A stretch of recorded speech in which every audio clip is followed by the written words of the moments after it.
Good Monday, everyone, and welcome to this edition of Conversation Daily News. I'm your host, Cyrus Webb. Glad you all could join us once again. Well, it's a brand new day, it's a brand new week, and that means it's a brand new opportunity for you to do something amazing, and it all begins today. We, of course, have your news headlines coming up on this Monday with a message from my book, Words I Choose to Live By. And in today's Entertainment Spotlight, you'll be part of my conversation with recording artist and actor Antonio Ramsey discussing his brand new project, Flamingo Drive. Enjoy today's broadcast. For Conversation Daily News, I'm Cyrus Webb with their Monday headlines. In national news, Senate Democrats approve big Biden deal, House to vote next. Democrats push their election year economic passage to Senate passage on Sunday, a hard-fought compromise less ambitious than President Joe Biden's original domestic vision, but one that still meets deep-rooted party goals of slowing global warming, moderating pharmaceutical costs, and taxing immense corporations. The estimated $740 billion package heads next to the House, where lawmakers are poised to deliver on Biden's priorities, a stunning turnaround of what had seemed a lost and doomed effort that suddenly roared back to political life. Cheers broke out as Senate Democrats held united 51-50, with Vice President Kamala Harris casting the tie-breaking vote after an all-night session.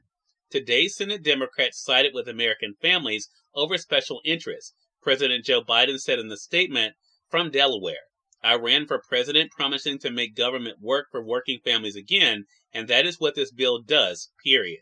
Biden, who has had his share of long nights during his 3 decades as a senator, called into the Senate cloakroom during the vote on speakerphone to personally thank the staff for their hard work. The president urged the House to pass the bill as soon as possible. Speaker Nancy Pelosi said her chamber would move swiftly to send this bill to the president's desk. House votes are expected on Friday.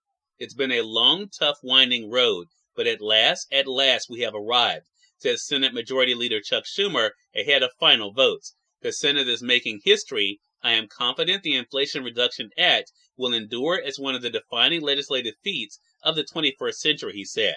Senators engaged in a round-the-clock marathon of voting that began on Saturday and stretched late into Sunday afternoon. Confronting unanimous GOP opposition, Democratic unity in the 50-50 chamber held, keeping the party on track for a morale-boosting victory 3 months from elections when congressional control is at stake. In more national news, first sea turtle nest found on Mississippi beach since 2018. Beach crews have found the first sea turtle nest on the Mississippi mainland in 4 years. A Harrison County Sand Beach crew that was cleaning up found what appeared to be turtle tracks just east of the Pass Christian Harbor, officials said.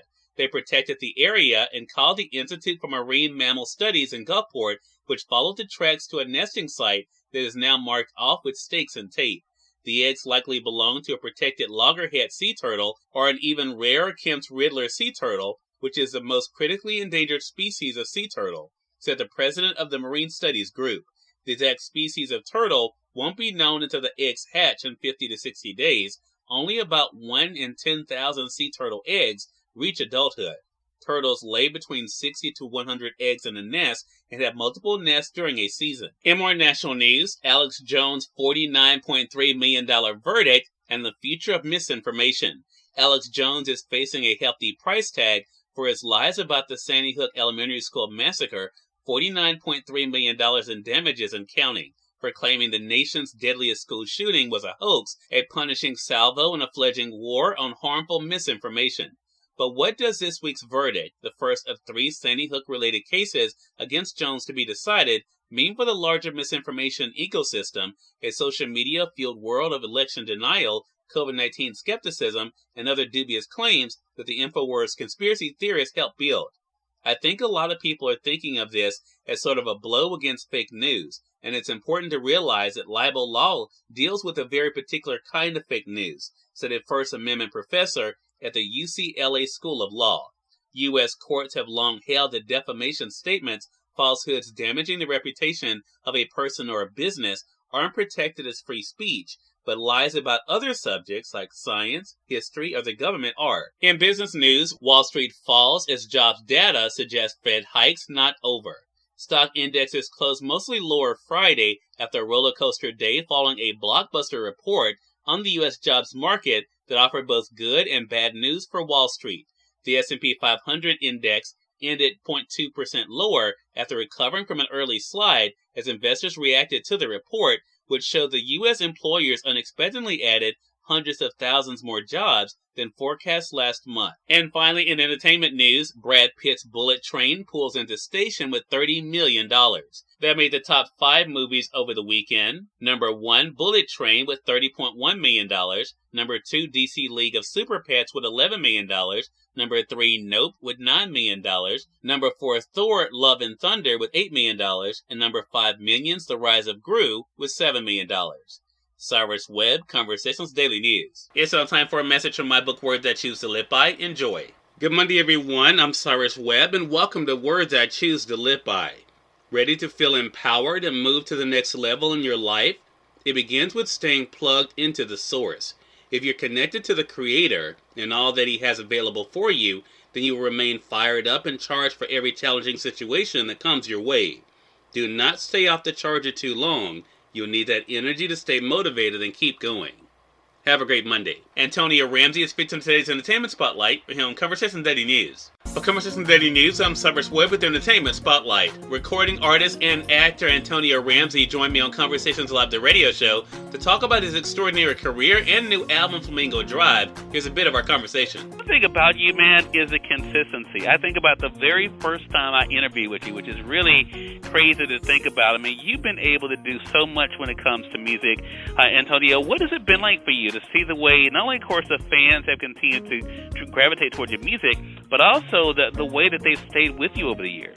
It's amazing because as an independent artist, you know, your main goal in this thing is just to change lives, just to touch people in ways that they can connect to your music. And it's just been so amazing to have people that rock with me wholeheartedly. Like, they literally are always waiting for the music. They're pushing me to put out the music. Like, without the people that have been in my inboxes, in my DMs, under my comments saying, hey, we want new music, because I stepped in. I was doing a lot of acting for a while, so I've been in that bag for a long time now. But, you know, it was my fans, those people that were like, we want the music. So I was like, I got to get this project done for them. So without them, I would not be where I am today, and I thank them every day. Anybody that supports me, thank you so much for pushing me every day.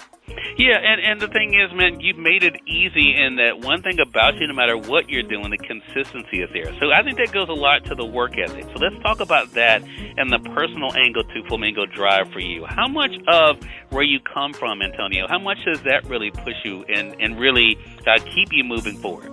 Well, this album is a love letter to where I'm from. I'm from Boynton Beach, Florida originally, then I moved to Miami. But I'm originally from Boynton Beach, Florida, and Flamingo Drive is the street in which I grew up on, and that street literally molded me. It molded my work ethic. It molded the man I am today. It molded what I was going to become. It literally molded all these things that came to fruition at this time in life. Cyrus Webb, Conversations Daily News. We thank you all for tuning into this edition of Conversation Daily News. But we'll have you guys on tomorrow with more news, message from my book, Words I Choose to Live By, and of course your Entertainment Spotlight. Until then, I'm your host, Cyrus Webb, saying as always, enjoy your day, enjoy your life, enjoy your world. Thank you all for choosing Conversation Daily News today, and let's go make it a great one.